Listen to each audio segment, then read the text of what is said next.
in, me mini amigo! Well, to be honest, I was having such a lovely day. Yeah? Yeah! After I had Ramsey force his crew to make me a 4-star breakfast, I enjoyed a leisurely stroll in the warm heat of August, danced in a field of daisies, had a wonderful bath of salts and herbal essences, watched a few of my favorite shows, indulged myself with a long, lolly looting lounge, and was just about to end this day with a few hours of my favorite dating simulator. Dr. Japanese Rape Tentacle goes to the mall. But then you had to walk in and throw out my good day in the same way you throw out your dreams of being even remotely successful. Well, I always try to impress. Speaking of which, man, got your new skull. Okay, well, my day just got a little more badass. Also, I was thinking. Well, that's not good for you. About this new season of RWBY reviews. That's definitely not good for you. Or for the audience. And you know how some people were telling us that we should improve and make some things a reality? No, because you don't have that many fans, and if they were trying to tell you to improve, that's code to give up. Well, I think I may know a way to please them. Commit seppuku. I think we should focus on some substance in the beginning of it all. Opposed to originally having none, that's actually not a bad idea. I know, it would help our viewers get invested and construct a more coherent message. Plus, I think we can cut back on some of the unnecessary lingo and try to cut to the chase as well. Medicating yourself to control your mindless jabbering is a healthy step to mental stability. That way I can focus on what is important and not have so many cut out due to boredom. Plus, we can free up some time and talk about more things if we cut out those high-octane moments. Yeah. What the hell is that supposed to mean? You know, previously how I would embarrass myself on camera? Yes. So that people had something to laugh and enjoy? Well, I thought I'd tone that down a bit. So, make them even more boring? And some of the thoughts and opinions that I've been saving up for this volume, I think we should get rid of that too. Wait, what? Why bother with it, man? I can break all that complexity down to just a few simple opinions. No one's gonna care. I think those that will be confused and disappointed might. And then it'll be easier not having to deal with that, especially since I'm gonna alter you going forward. I beg your f***ing pardon. Yeah, though a lot liked you the way you are and looking forward to your strong, borderline villainous personality, some have told me that it would be cool if I changed you to something completely different. You defiling my appearance wasn't bad enough. Now you're going to... So yeah, I'm gonna suddenly change a key component to who you are just to please a few, forcibly build to something that most wanted more naturally, but most importantly, it's gonna make my job of writing these reviews all the easier. What you think? Si, senor. With me more Mexicano voice and bland personality, we can have some mucho more fun with stereotypes in a mucho more familia-friendly way. Si, es el bueno. I knew you'd agree, man! God, this is going to be such a great volume, and since I'm changing a whole bunch of things to best suit what I think a few people want, even though I really don't have any experience with that, I know that there's no way this can go wrong!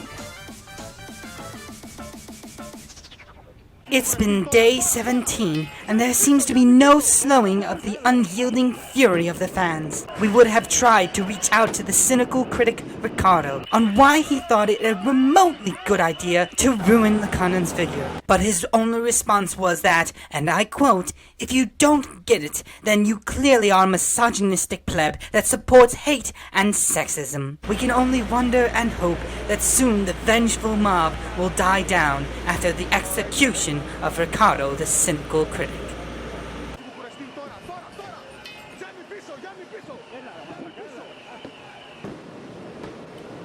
Did you really have to tell them that I said that, even though I didn't? Just be thankful that I only mutilated your reputation and not your balls. I don't understand, Lakanan. I did it for all the fans, to please them, to support their perverted fan fiction. Why didn't it work? Listen, I'd love to read your dumb script that's trying and likely failing to mirror what happens in Volume 5, but I doubt you're even paying attention to. You're right, Lakanan. Listening to the fans isn't so simple. Fucking knew it. There are just too many ideas, too many opinions out there. You keep your rambling. I'm gonna go make a sandwich. How is anyone to know just which ones are right? Just which ones will actually benefit the show, and are not just written because some bozo thinks that his biased 2 cents matters? Maybe I should have listened to those that aren't just simply my fans, but are willing to tell me the hard truths. Are willing to tell me that what I make isn't perfect. Insert sexual joke here. Those that know that what may be best for the show may be something that they may not like, but understand that while it destroys their vessels that sail the high seas of their fantasies, it will be better for the show overall, as it focuses on true substance, and not simply fan service that will only please a few momentarily. Whatever you're saying, remember, you're an idiot. That's it, Lakanen! I should listen to the fans, but I should be also careful on just blindly accepting their points, as it should never interfere with the heart and integrity of what we create. A man had a dream, and no matter what, we should always aim to honor it. Even if we must forego the easy way. Even if we must work harder and harder to the point of exhaustion. Even if we're called homophobic idealists. It's worth it. If it means holding true to that dream. That's nice. I love the failed attempt of humor with that homo joke. Well, they already hate me, so might as well dance on the embers of my reputation. Ready to get this review started? I already told you my day is ruined. Sweet. Cue the cheap intro.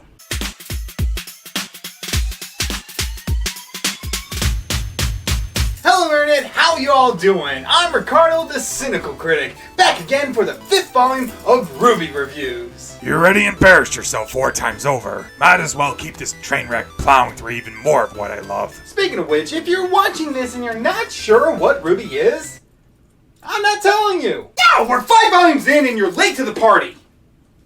Kind of like how I'm late to reviewing it.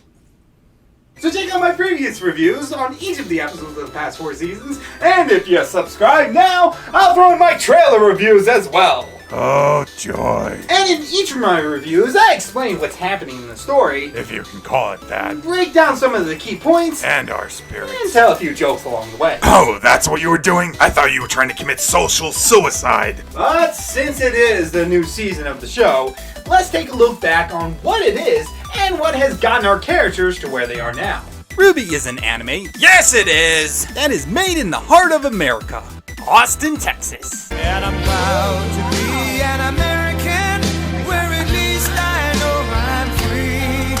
And I won't forget the men who died, who gave their life to me. It was created by the legend, Wait for it. dairy animator, Maniom. But after his death in early 2015, it was left to Rooster Teeth and his friends there to continue this story and to keep the franchise alive long enough to milk the dumb fans of all their money. Just like a true anime. The Japanese have accepted it. It is a true anime. The show has had its ups and its downs, some good moments and some real bad ones. But on the whole, each volume has been pretty good, and ever since Monty left after volume 2, the dynamic doofuses have managed to maintain RWBY, both in its fleeks and its flaws. For RWBY is no virgin when it comes to either. However, despite its stumbling in story and plot, its characters and action have been the centerfold to its success. Ever since its amazing color-themed trailers, which weren't really trailers but preseason episodes, but the damage is done and people love them all the same, as they gave us a taste of the sweet action we soon would be getting little of, as the subtle hints to our girls took the spotlight.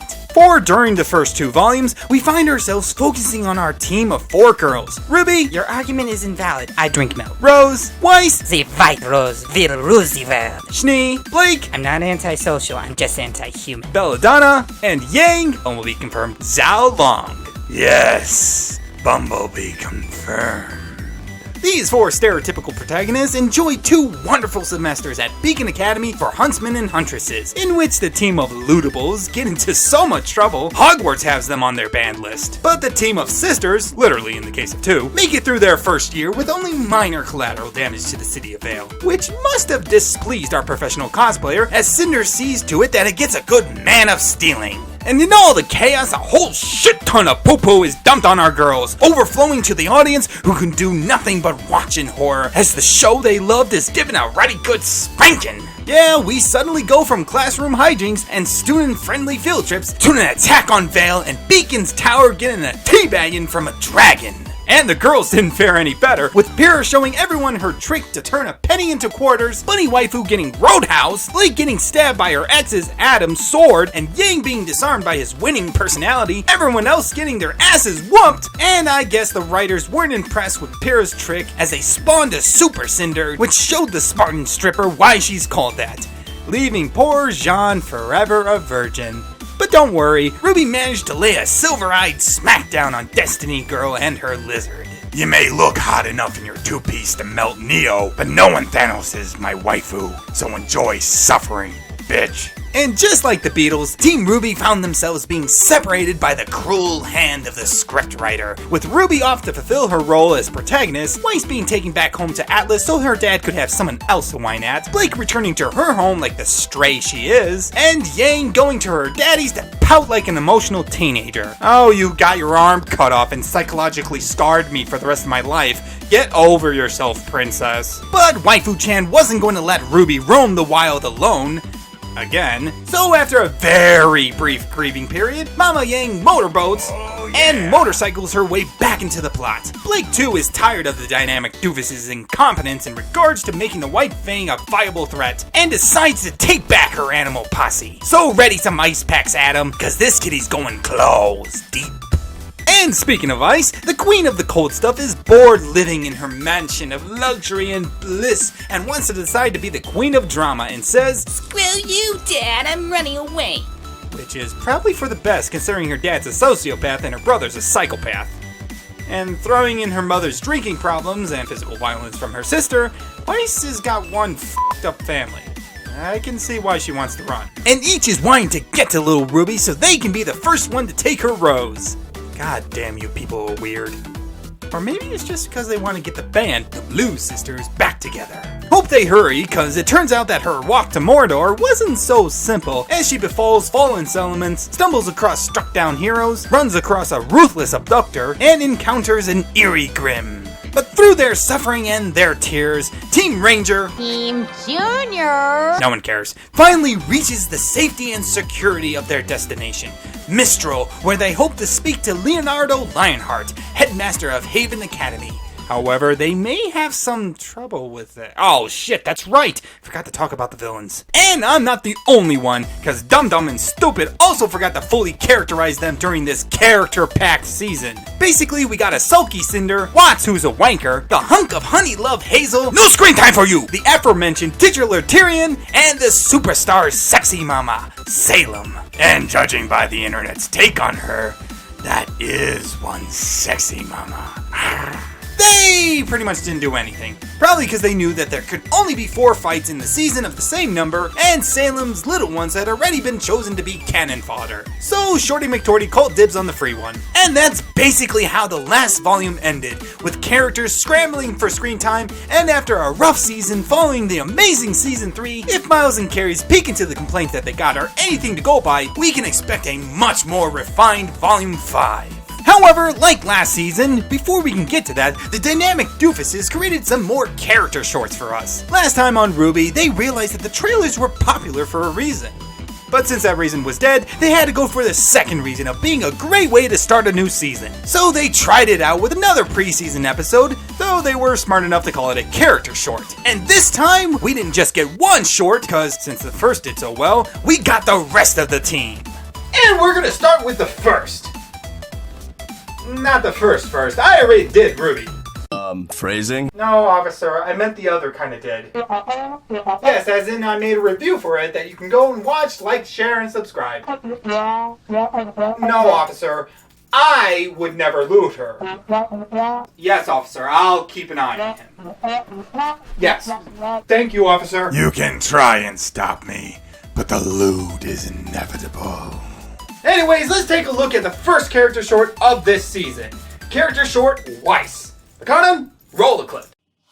And as you might expect, it starts with music and pedals? White Rose confirmed! Shut up!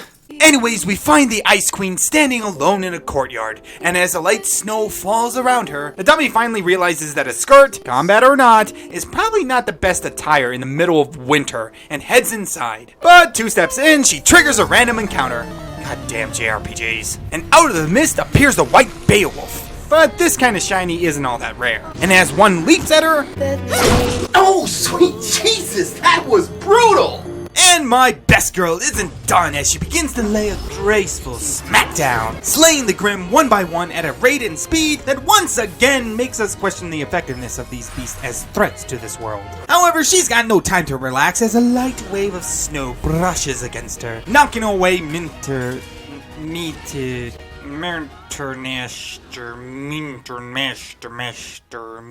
fuck it. Knocking away the toothpick of a weapon she calls a sword as she swoons from the blow.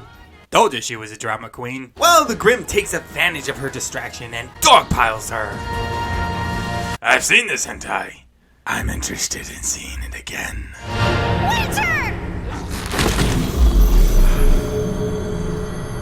Yeah, it turns out all that was merely a training exercise with her sister Winter. Winter waifu, you came back to me. I'm not always going to be around to save you, Weiss. I'm sorry. I'll get better. You'll have to if you ever want to leave. Thank you for your encouragement, Ice Bitch, and thank you for your time, Mrs. Maxwell. You may go. You don't want me for any of the rest of the season? We would love to, but this is sort of when we still had Vic on retainer, so we really can't afford you this volume. Hell, we may not be able to afford you for volume 7, so it was nice knowing you. Bye!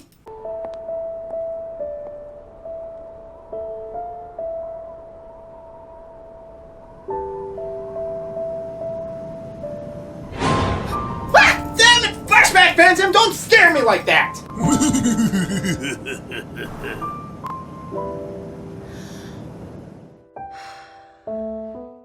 That was the first character short of RWBY Volume 5, and whew! People weren't joking when they said that Rooster Teeth could no longer do fights. Yes, for those who don't know, the reason RWBY's fights got so much attention, and in turn the show itself, was practically solely because of Manion. The man simply just had a gift when it came to setting up the fights and initiating the choreography in a way that was almost always highly entertaining, even if the conflict seemed a little out of place.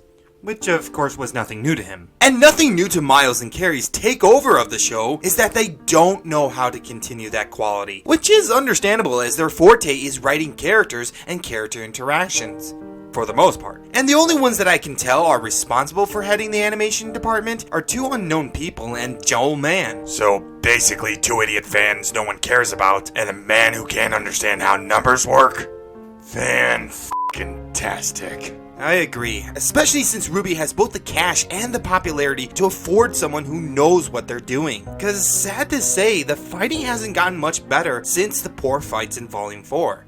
Not including the rather fun Bird v Bug fight. And since it's gonna be really hard not to bring up the previous preseason episode this one is based on, might as well get the key comparison out of the way. And that is that it's weird that the second trailer had the budget of a bologna sandwich and half a Cheeto, and yet it still had 8 times the impact than this one, which could have asked the fans to rise up and invade Japan, and they could have expected to be planting the Rooster Teeth flag on Mount Fuji by lunchtime. The fight in the white trailer was like a dance in the way that it ebbed, flowed, and reacted. And here we literally had a character dancing around in her cosplay, but it still felt clunky and uncoordinated. This is probably due to something that the other got right. Camera movement and angles. As an amateur, filmmaker myself, I fully understand the importance of getting the money shot. Again, Monty knew how to set up the scene and where the camera needed to go and be to help emphasize Weiss's actions. But here we get some rather uninteresting control over them. This one here is kinda cool, as it creates a striking similarity to a stage where Weiss is performing. But then you have the bear wolves moving too slow and predictably. While the night might have been no spring chicken, it at least had impact, literally. But here with these summons, it's like they were being told what to do and where to be. Like a stage director was in the corner jumping on his hat in silent rage. Because there really wasn't that much variety in this fight either. Just Weiss jumping around like she was hopped up on too many pixie sticks. The previous one had her bouncing off the walls too, but at least it integrated well with the colossal movements of her foe. The only thing this one did well was setting up the cold world, mirroring the oncoming winter that would engulf the heart of the Ice Queen. Can't tell if that was a reference to the white trailer, Weiss's future, her sister, or Frozen. Either way, you should probably just let it go. You didn't. But speaking about all four, this character short did manage to not only foreshadow Weiss's future, but also call back to her past as well. Did someone call for us? No foreshadowing goes, you and the Flashback Phantom can go back to haunting the DC universe. Well, Batman can't remember his parental motivations without me. Because yes, while the trailer showed us the best of both worlds, at least this character short executed Weiss's subtle development wonderfully. We not only can tell that this is the past, with the lack of Weiss's scar and full employment of her combat skirt, but also through the hints to her personality. She's just so young.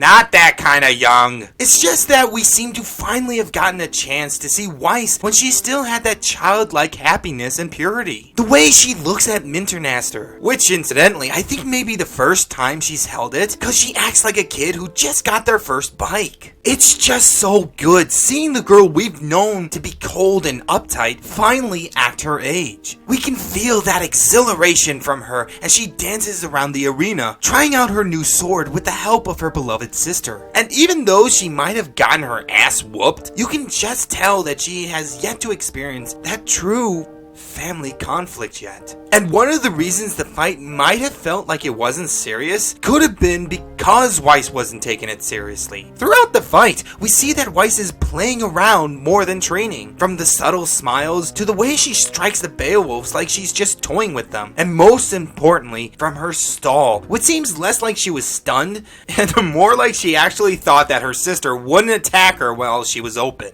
You of all people should have known she wouldn't, or is Wheatley not gone all psycho yet? But since we're on the subject of her sister, we get to see again that strange connection that can only really form between sisters. Some call it disgusting. I call it sisterly love. Weiss even then looked up to her big sis, and whether or not she's in the military yet, still sees her only as her sister, which is kinda cute, in a weirdly pathetic way. Cause it's clear, both through what we witnessed in Volume 4 and through Winter's words, that she can't be easy on her little sister. The way she doesn't hold back on Weiss during the fight, not even stopping when things started to get too tough, shows how Winter cares more about readying her for what she knows will come when Jacques seeks to use her as a political tool in his Dust Empire. Winter here sees the innocence that Weiss has, but understands that if she wishes for her to survive their father, she must be harder, tougher on Weiss so that she can become stronger, because Winter cares for her. What is it with this show and making sisters raise their siblings as surrogate mothers? Well, either way, it's just beautiful to see this brief interaction between these two. And what else is beautiful, though by now that should come as no surprise, is the song that we got from Casey. Path to Isolation is an apt name for it seems to be one of the last times Weiss was a child, as she would soon find her heart becoming cold, as no doubt her father's attitude and its effect on their family slowly turned her cynical and bitter towards the world. Which explains why she's my best girl. Traitor! It speaks to this crucial moment in her life where she finds herself becoming cold and crude. This is of course in response to her father's behavior, but she is still too young to truly understand why she is changing. She is scared of what she's becoming, frightened by the shadow in the mirror, worried that it may be her father's, not hers. We also see that she is awakening to the reality that while she has lived her life in comfort and bliss, she is surrounded by those who would gladly take it from her, like we discovered with the White Fang back in Volume 1, or those who would use her to bolster their own standing in this world, like seen in the previous season. It's just another wonderful look at the child that lies deep within our Ice Queen. Now, the song isn't all that great. It's like the fight, it didn't have the same kick as before. It was lacking in that subtle message that it had with Mirror Mirror. I mean, a whole lot of it was just first-person jabbering that was so blatant and uninspiring, it was like they stole Weiss's diary and copied and pasted half of it into the song's lyrics. I mean, no disrespect to the songwriters, as I'm sure it wasn't easy coming up with lines like, "And I am losing myself in the storm, growing jaded, being pushed, being pulled, I'm unraveling. Can't find myself when I'm constantly forced to conform. Jeez, that's so on the nose. It's basically sunscreen on a Jew. And don't get me wrong, the song is still beautiful. It's being sung by Casey, of course it's going to be awesome. But couldn't they have tried for something more indirect, like, the fresh snow is being lost in the storm, being dulled, dirtied, and trampled. The ice shatters, distorting and blurring what lies beneath, as the world pressures it to conform. Or something along those lines? Just something that wasn't so forthcoming. Anyways, this is a small issue that may not have been noticed.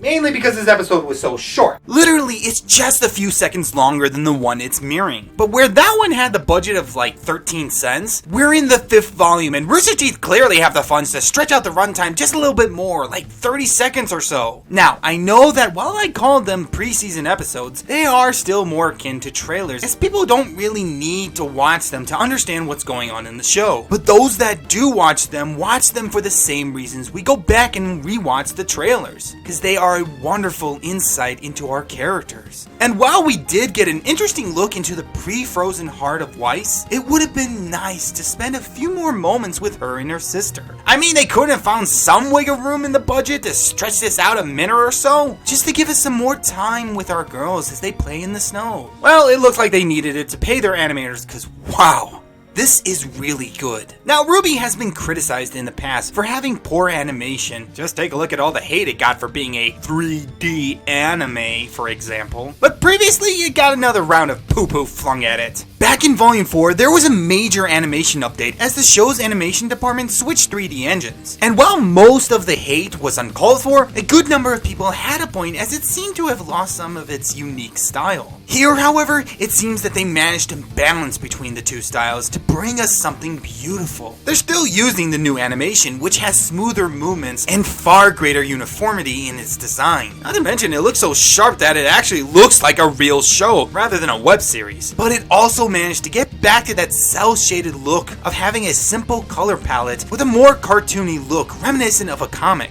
or in this case, a manga. So, all in all, I would have to say that this is a decent start to the new season. It's not good. There were just too many issues, from choreography to length to music design, but like almost every other episode so far, it's far from being bad. Can't say the same about you. And it did do its job in getting me and the audience pumped for this new volume. So, well done, Rooster Teeth. You're honoring Monty's dream.